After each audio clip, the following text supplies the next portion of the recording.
After many years of shooting exclusively with the 15mm, I began to see the world through that lens and my composition started to feel repetitive. And then I realized I needed to shake things up, so I got myself the XF 23mm f1.4. So what's so captivating about the full-frame 35mm focal length, you ask? Well, it's all about the scope of vision. I fell in love with the lifestyle portraits it could create. You see, it's not the conventional close-up headshots you typically associate with portraits. Instead, it's all about storytelling through your lens. The 35mm focal length lets you embrace that wider perspective where you can infuse more context into your frame. You're not just capturing a person, you're narrating a story. You're painting a vivid picture for their world. Let's just start off with reason one why I love this focal length.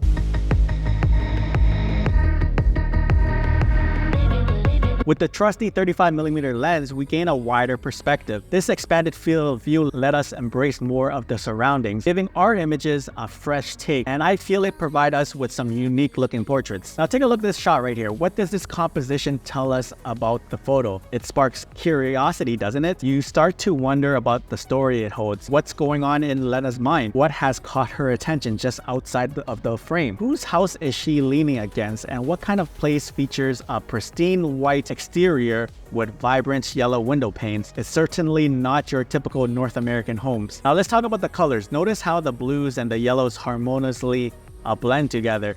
These complementary colors create a visual connection, wrapping the image in a cohesive and intentional package. Now take a look at this shot with Brittany right here. This was captured using the Fujifilm X-T5 paired with the XF 23mm f1.4 WR-LM. It's clear that she's the focal point, but there's something more going on here.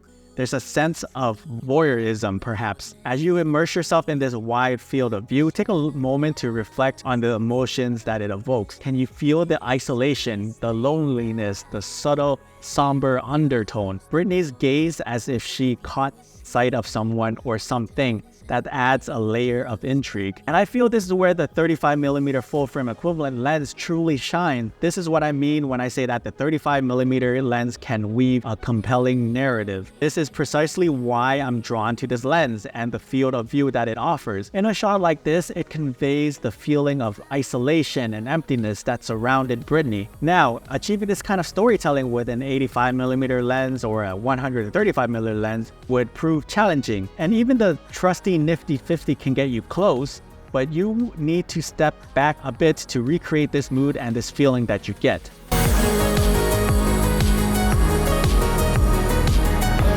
When I pick up this lens, it's just not about the point and shoot, it's about putting everything together. With a 35mm, the stage is broader. That means that I have to think more strategically. It's all about choosing the perfect location, and a decision that involves research, scouting, and envisioning what the backdrop will bring to the table. Considerations like the time of day becomes crucial as I try to determine the time of day for the most flattering light. Plus, there's a lot of communication between me and the model of coordinating the model's attire to ensure that it complements the environment, creating visual intrigue. This meticulous planning combined with the 35mm lens capability results in photos that packs a punch. Take a look at this captivating set featuring Nicole captured with the Fujifilm X-S10 and the XF 23mm f1.4 WR-LM. During that time, I set myself a challenge to only shoot portraits using this lens. It's incredible how limiting your choices can actually set your creativity free and fuel your inspiration. Yes, there was effort involved in the pre-production stage, but once the groundwork was laid, all that remained was the execution. It was an exhilarating experience. These shots you see here are a testament to how the 35mm lens allowed me to explore diverse angles, frames, and compositions, all within the realm of creativity.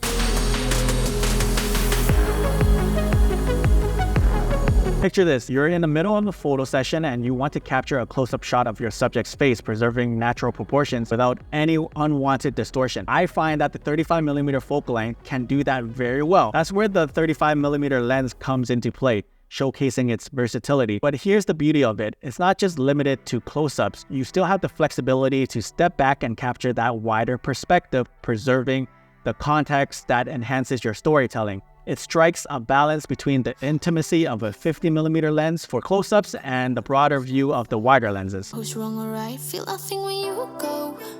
I know it's not intelligent. That's right, it's all about the right tool for the right job. Take a look at this shot that I took of Lisa right here. I had to shoot this from a downward angle.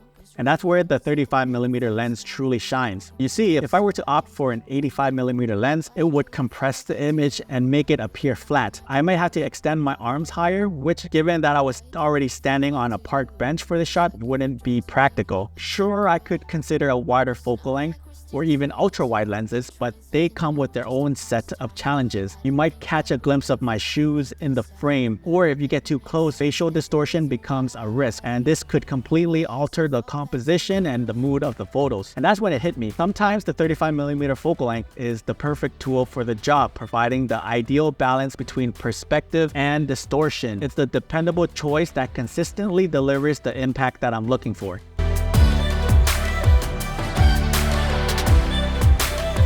Thanks to its wide field of view, you can effortlessly craft captivating shots with unique and intriguing composition. Take a look at this stunning shot featuring Lisa, for instance. Notice how leading lines from the fence draw your gaze straight to her. Behind her, the door creatively frames her, creating what we call a frame within a frame. It doesn't stop there. The vertical lines and lenses on the fence crisscross, providing a visual feast for the eyes. Yes, I could have cropped in and straightened the lines for a more balanced and symmetrical look, but intentionally shooting it on a tilt adds a touch of uneasiness and tension, transforming what should be a pleasing photo into something unique. But that's not all. The 35mm focal length lends itself to symmetrical composition as well. Here's a shot with a more symmetrical arrangement. The 35mm focal length has the ability to help me create compositions like this, where the wide field of view can capture these leading lines and it invites the viewer's eyes to explore. Attempting the same with an 85mm lens wouldn't quite have the same impact. Everything would be compressed, resulting in a lovely but less visually engaging image. Now take a look at this shot with Kat right here. Once again, leading lines guide your gaze directly to her, almost forming a frame within a frame. And don't forget about the negative space behind her. The 35mm lens offers a plethora of creative options for composing your shot. Lastly, let's appreciate this composition featuring Nicole. The wide field of view that the 35mm lens provides allowed me to capture this gem.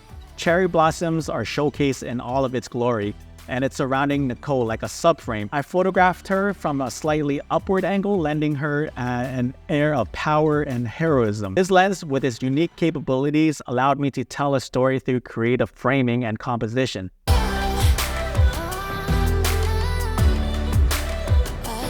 Now, as we reach the final reason, I want you to remember that all these factors we explored in this video combines into one powerful attribute, and that is the storytelling prowess of the 35mm lens. Throughout this discussion, I've emphasized the lens ability to be a storytelling lens. That's truly what sets it apart. You see, it's not just about taking a striking single image, though it can certainly do that. It's about using the full potential of this focal length to tell a story. One photograph may indeed look great, but with the 35mm lens, you have the means to go beyond that. You can capture a series of shots that intricately weave together to paint a vivid picture for your audience. Each frame becomes a chapter, a moment in time, a piece of a larger narrative. So why do I hold this lens in such high regard?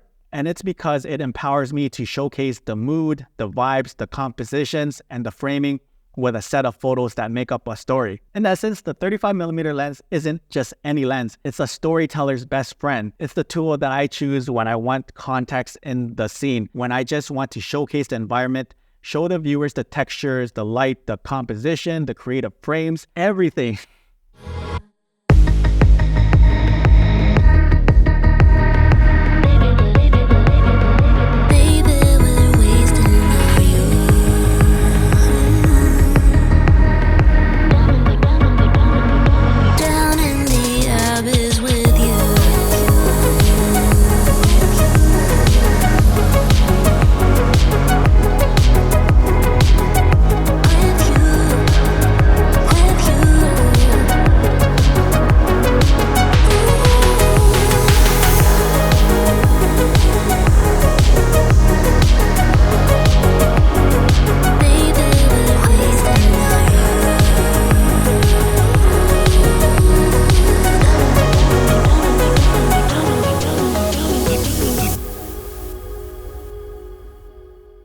Okay, so as we wrap up our journey through the 35mm focal length, I just want to share a personal perspective that's been brewing throughout this discussion. To me, shooting with a 35mm lens is not just a choice, it's a rewarding experience. It challenges you to work for your shots, pushing you to experiment with compositions until they're just right. Now, I understand I might ruffle a few feathers with this next statement right here, but hear me out. Shooting with an 85mm lens where you can effortlessly obliterate the background doesn't quite hit the same mark. It's almost too easy. Like anyone can pick up an 85mm lens and shoot it wide open and experiencing that quick rush of dopamine, thinking that they captured something extraordinary. But here's the thing though, it becomes repetitive. You do it again and again and the thrill diminishes. Why? Because you're not being challenged. You're going for the cheap thrills. On the other hand, shooting exclusively with a 35mm lens can be liberating. It allows me to fully focus on my shots and my composition. There's no need to contemplate other focal lengths or the hassle of switching lenses, disrupting the flow of the shoot. So there you have it, folks. I hope this discussion has shed some light on this unique charm of the 35mm lens. Do any of you guys shoot portraits with a 35mm focal length? I would love to hear about your experiences. If you found this video valuable, consider subscribing to my channel where I regularly share gear reviews, photography tips and tricks, much like what you've seen here. And if you're interested in the lenses that I've used for the shots in this video, you'll find the links in the description below. Thanks so much